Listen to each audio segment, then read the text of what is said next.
Buen día, mi nombre es Alonso Moya y en esta ocasión yo seré el encargado de impartir la ponencia respecto a la violencia a la comunidad LGBTIQ+ y sus derechos. Para esta ocasión he elegido abarcar varios temas que a mi parecer son de gran relevancia y me parece bastante importante dejarlos claros para el desarrollo de esta presentación, y todos en sí van a estar relacionados y me parecen todos de igual forma importantes para crear conciencia respecto a esta problemática que estamos viviendo. Estos temas son cómo se presenta este tipo de violencia, cómo podemos actuar ante estas situaciones, los casos de violencia hacia la comunidad LGBTIQ y para finalizar hablaremos un poco acerca de la situación actual de esta problemática. Ok, ¿cómo se presenta este tipo de violencia? En México es un problema muy común, quizá un poco más de lo que debería. Miles de personas luchan contra este problema día con día. Y este problema no solo se presenta con violencia física, sino también con violencia psicológica y verbal, dejando repercusiones graves en las víctimas que muchas veces pueden terminar en desgracias. ¿Qué desgracias? Eso lo abarcaremos más adelante. Bueno, ya basándonos en estadísticas, tenemos que los jóvenes transgénero experimentan altos índices de victimización, acoso verbal y por internet. Un estudio encontró que el 58% de adolescentes transgénero informó haber experimentado victimización en la escuela, es decir, bullying, que como ya lo mencioné anteriormente puede presentarse de varias formas, no necesariamente tiene que ser físico. Los adolescentes transgénero tienen un riesgo muy alto de desarrollar ideas y comportamientos suicidas. Aproximadamente del 65 al 75% de los adolescentes transgénero piensan en suicidarse y del 15 al 30% intenta hacerlo. Una encuesta de adultos transgénero informó que entre los que habían intentado suicidarse, el 34% ya lo había hecho tan solo a los 13 años. Sin embargo, la tasa de ideación y comportamiento suicida en la población en general es mucho más baja. El 17.2% de los adolescentes reportó haber pensado en suicidarse y el 7.4% reportó un intento de suicidio en el último año. Esto nos habla de que esta problemática no abarca solamente a gente adulta o adolescente, ya que como lo dije, el 34% de los que intentaron haberse suicidado lo hicieron antes de los 13 años. Nos habla de que es una problemática grave, no únicamente para la gente mayor de 10 años en adelante, sino para toda la población en general, porque para llegar a este intento de suicidio a los 13 no es como que lo hayan hecho de un momento a otro, tiene que ser una constante que al llegar a un punto de cansancio los termina orillando a tener esos pensamientos y esos comportamientos suicidas que claramente no son normales ni siquiera en toda la población, mucho menos en un niño de tan solo 13 años. Bueno, yo desarrollé un podcast en el cual explico cómo podemos actuar ante este tipo de situaciones y a continuación se los voy a mostrar. La violencia al grupo LGBTIQ+ y sus derechos. Este tipo de violencia suele ser muy común en nuestra sociedad actualmente. Y es precisamente por esto que ahora los organismos, tanto a nivel local como a nivel nacional e incluso internacional, están comenzando a tomar medidas para erradicar este problema. Si tú eres miembro de la UNAM y sufres de esta violencia, lo que puedes hacer es acercarte a la Defensoría antes de ir a la oficina jurídica de tu entidad académica, ya que hablar con la Defensoría es tu derecho. Nadie te puede amenazar o intimidar si te acercas, y la Defensoría tiene la obligación de mantener la confidencialidad. Nadie va a saber que acudiste a la Defensoría hasta que decidas presentar tu queja y la notifiquemos a la autoridad. Para este proceso lo que tienes que hacer es pedir orientación en el portal en línea o por teléfono. Posteriormente, una psicóloga te contestará o te contactará a través de un correo electrónico. Luego, una abogada asignada a tu caso te informará sobre los procedimientos al interior de la UNAM. Si lo decides, la abogada y la psicóloga, juntas o por separado, te podrán ayudar a escribir tu historia con las especificaciones que se requieren, cuándo, dónde y cómo sucedieron los hechos. Y si así lo deseas, podrá acompañarte al Ministerio Público a presentar una denuncia, si de tu historia se advierten conductas que pueden ser consideradas un delito. Una vez lista la historia, la Defensoría remitirá la documentación a la autoridad.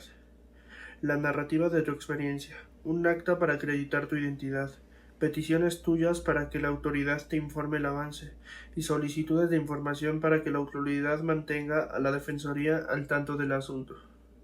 Si la abogada considera que en tu caso hay implicaciones en la vida académica, la Defensoría trabajará junto con una abogada del área de derechos universitarios para que la situación se atienda de manera integral. Ahora, si el caso se presenta de forma general en la sociedad, deberás acudir a instituciones especializadas, las cuales son las Instituciones Nacionales de Derechos Humanos.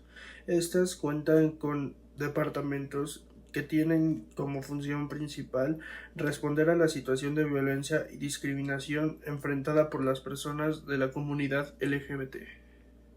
O si así lo deseas, puedes continuar tu caso de forma independiente yendo a levantar una denuncia en el Ministerio Público. Este tipo de violencia es una problemática grave que tienen que enfrentar las nuevas generaciones, y estos organismos les están comenzando a dar herramientas para poder lidiar con esto de una forma más práctica y sencilla, aunque claro, esto no minimiza la gravedad del problema. En este podcast informe cómo tienes que actuar ante este tipo de violencia, ya sea siendo víctima o si no lo eres, puedes contarle a alguien para que sepa cómo actuar ante estas situaciones, ya sea siendo perteneciente a la UNAM o siendo independiente a esta comunidad. A continuación hablaré quizá de forma un poco general acerca de los casos que hemos visto acerca de la violencia hacia la comunidad LGBTIQ+. Tan solo en el año 2021 se registraron al menos 78 muertes violentas por personas LGBTIQ+, en el país por motivos presuntamente relacionados a su orientación sexual, expresión o identidad de género. La cifra se mantuvo prácticamente estable en relación a la del año anterior, que fue de 79, lo que significa que en promedio fueron ultimadas al menos 6.5 víctimas de esta comunidad al mes. Esto siendo en relación únicamente a un año. En el último lustro suman al menos 461 muertes violentas a personas sexodiversas, 95 en 2017, 92 en 2018, 117 en 2019, 79 en 2020 y 78 en 2021. Lo que nos habla de un problema bastante grave, sí, y que a su vez es estable e inestable, es decir, podemos observar que en 2017 y 2018 mantuvo un promedio, por así decirlo, de entre 90 y 95 asesinatos, mientras que fueron 117 en 2019, es decir, se elevó muchísimo esta cifra, y para 2020 y 2021 volvió a encontrar un equilibrio, siendo de 79 en 2020 y 78 en 2021. Y bueno, las víctimas más claras, o al menos las que más han sido víctimas, por mejor dicho, han sido las mujeres trans, con 55 transfeminicidios, cifra que representó un aumento con respecto a 2020, en el que hubo 43 víctimas. En porcentajes, las mujeres trans pasaron de 54.5% a representar 70.5% del total de los homicidios LGBT. Esto siendo otra problemática grave que se suma a otro problema bastante fuerte que tenemos aquí, que es el feminismo. De igual forma, bueno, el feminismo y la violencia de género, sobre todo, perdón. Es decir, la violencia de género es otro problema muy grave que se está viendo muy relacionado, como podemos ver, con la violencia a la comunidad LGBT, ya que la gente no suele respetar el género con el que mucha gente se siente identificada. Incluso les llega a ofender esto y por eso mismo suelen reaccionar de formas totalmente incorrectas, llevando a este tipo de violencia. O sea, estamos hablando de que aumentó un 20% el porcentaje que representan las mujeres transgénero tan solo en un año, y representan mucho más de la mitad de los homicidios a esta comunidad. Es decir, es un problema bastante fuerte, diría yo. Y son dos problemas que se representan de una misma forma, porque estamos hablando de la violencia de género y la violencia de esta comunidad, que aunque queramos verlo así o no, tratándose de mujeres transgéneros, a mi parecer sí está relacionado, ya que si ellas se consideran mujeres es porque así será y así deben ser consideradas. Al menos 40 de estas víctimas fueron sometidas a múltiples violencias: golpes, violencia sexual, indicios de tortura, es decir, cuerpos atados de pies y manos y embosados, ensañamiento con los cuerpos ya sin vida, decapitados, quemados o rematados por autos en marcha. Solo 15 presuntos responsables de las muertes violentas de 11 personas de esta comunidad fueron identificados y o arrestados. De las 32 entidades del país, en al menos 19 se registraron víctimas de muertes violentas por esta comunidad. Veracruz encabeza la lista por cuarto año consecutivo, con la cifra más elevada, 10 casos, seguido por Guanajuato con 9, el Estado de México con 7 y Chihuahua con al menos 6 víctimas. En este caso, quiero recalcar que en todo lo que llevo de la presentación he mencionado muchas veces el término de al menos. ¿Por qué? Porque obviamente hay muchísimos casos de los cuales no se tienen registro y de los que, si es que ya se sabe, no se cuentan con registro oficial como para dar por hecho cómo sucedieron los acontecimientos. Es decir, puede que haya 10 casos más, por poner un ejemplo, de los cuales o no se sabe pero sucedieron, o se sabe pero no se tiene información como para dar por hecho que sucedieron de tal forma y que pueden entrar en alguna de estas estadísticas. Ok, y ahora, tratando de desarrollar un poco más la idea, hablaremos de la situación actual, que en sí yo lo veo como una amalgama de todo lo que llevamos de la presentación, ya que abarca en sí todos los temas, porque es una problemática que se presenta muchísimo actualmente. Ya hemos visto marchas, distintos tipos de representaciones y vaya, no únicamente de forma presencial.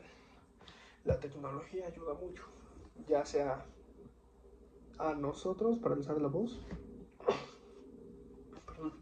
a nosotros para alzar la voz, o también puede perjudicar, tal como lo expliqué al principio, cómo se presenta este tipo de violencia.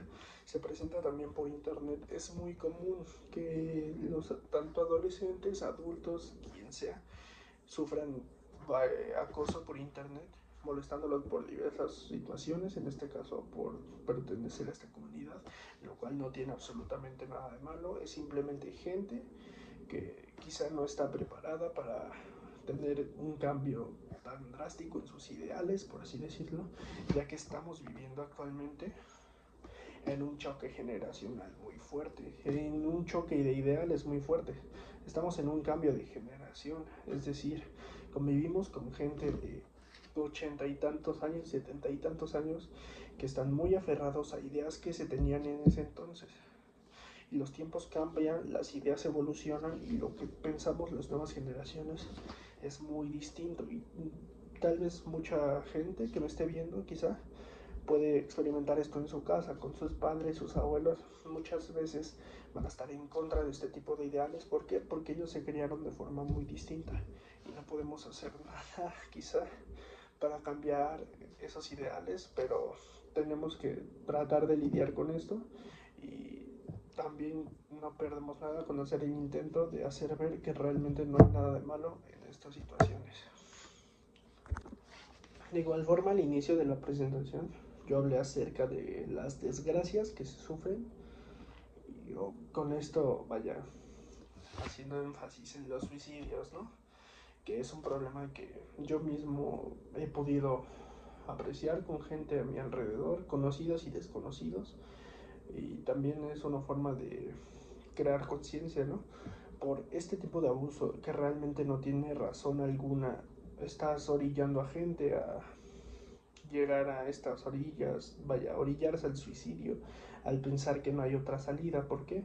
Porque es mucha más la gente que los molesta que la que los apoya. Y si bien muy probablemente no es así, al ser en su entorno cercano, esta persona sentirá que es así. Por eso se sentirá de cierta forma arrinconada y pensará que esa es la única salida, cuando realmente no es así.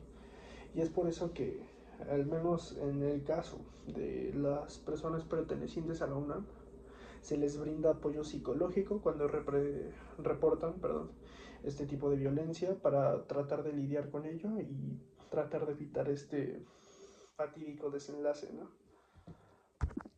Si bien al principio, cuando hablé, vaya, de la tasa de suicidio y la victimización, mencioné a solamente, o al menos en la mayoría, a las personas transgénero. Esto no significa que el resto de la comunidad no sufra de esta cosa.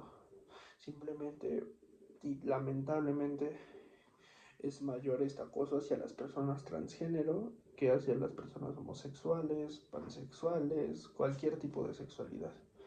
Es decir, como lo mencioné, o sea, tristemente también está muy relacionado a la violencia de género que se sufre actualmente, que es otro problema muy grande, pero bueno, ese tema no me toca abarcarlo a mí, entonces no me adentraré tanto en eso, pero vaya, sí hice mucho énfasis en las personas transgénero, es porque son las que más lo sufren y es porque, a mi parecer, es el grupo menos aceptado de esta comunidad, por el simple hecho de que la gente está tan aferrada que naciste siendo hombre, tienes que ser hombre toda tu vida. Naciste siendo mujer, tienes que ser mujer toda tu vida. Pero realmente tú eres libre de decidir con qué género te identificas, si es que te identificas con algún género, y de no ser así, la gente tiene que respetar de con qué género te identificas, cómo quieres que se refieran a ti, con qué pronombre, etcétera. La forma de actuar ante estas situaciones, volviendo a lo mismo de la tecnología, también se ve agilizada por esta. Actualmente ya puedes realizar incluso denuncias por internet, es posible. Y también, vaya, para obtener apoyo de la gente, puedes alzar la voz y comentar casos que te hayan pasado a ti, para mantener a la gente con los ojos abiertos de qué es lo que realmente se vive y qué problemas son los que realmente importan en nuestra sociedad. Y bueno, recién vimos los casos que se han registrado de violencia, vaya, llevándolo obviamente a un grado mayor, es decir, asesinatos, vaya, homicidios, transfeminicidios, siendo el caso más claro, lo que comentaba anteriormente. Tristemente, las personas transgénero son las que más sufren de esto, al menos eso dicen las estadísticas, ¿no? Y es lamentable. Pero, ¿por qué digo que esto lo llevo únicamente a un grado más alto? Porque claro que es una violencia muy común, pero no pueden tener registro de, tal me molestó y me hizo tal comentario, ¿no? O sea, únicamente los datos que acabo de dar son datos a gran escala ya sobre problemas de homicidio, como comentaba, pero esta violencia no se sufre únicamente así. Los comentarios dañan psicológicamente, claro, también. Y incluso, bueno, en la escuela te pueden, tristemente, hasta los profesores te pueden excluir o te pueden hacer a un lado, vaya, simplemente por tus preferencias sexuales o de identidad de género. Y de este tipo de problemas no se lleva un registro tan claro como el de los homicidios, pero también es importante que nos demos cuenta de que esta violencia no es necesario que sea un homicidio para darnos cuenta de que está pasando. Y lo peor es que está pasando muy cerca de nosotros, con gente que nos rodea, y no podemos darnos cuenta de ello. En conclusión, es un problema muy grave Y nosotros, en este cambio generacional, me parece muy importante que mantengamos este apoyo hacia quienes pertenecemos a esta comunidad, porque a final de cuentas es hacia donde vamos y es como debe de ser, porque amor es amor en cualquiera de sus presentaciones, ¿no? Es decir, no estás obligado a siendo hombre a forzosamente tener que estar con una mujer y viceversa. El amor está ahí, lo que importa es realmente lo que sientes, ¿no? O sea, no importa si tú eres hombre y quién te gusta o quién te atrae, con quién quieres estar, es hombre y es lo de menos. Y es un cambio que a mi parecer es para bien porque profundiza más en los sentimientos y en cómo te desarrollas tú como persona. Y es un cambio al que tenemos que adaptarnos tanto a nosotros y tratar de generar esta aprobación, por así decirlo, en las generaciones anteriores, nuestros abuelos, nuestros padres, llámese quien se llame, ¿no? Entonces es un problema muy grave. Ya vimos las estadísticas, lamentablemente hay muchísimos casos de homicidio, que como ya lo mencioné, abarca homicidio porque es el tema del que más se llevan las estadísticas, pero esta violencia pasa a diario cerca de nosotros, con gente que nos rodea, siendo víctima o siendo quien la hace y nosotros ni en cuenta, porque no, aún no estamos en un punto en el que se haga ya tan notorio esto o tanta gente decida alzar la voz, porque estamos en un cambio generacional y esto es algo nuevo no solo para nosotros, para las otras generaciones. Entonces esto nos genera cierta desconfianza a la hora de contar los casos que vivimos y cómo se desarrolla este tipo de violencia. Y bueno, eso fue todo de mi parte. Espero hayan disfrutado de la presentación. Mi nombre es Alonso Moya y espero les haya gustado. Adiós.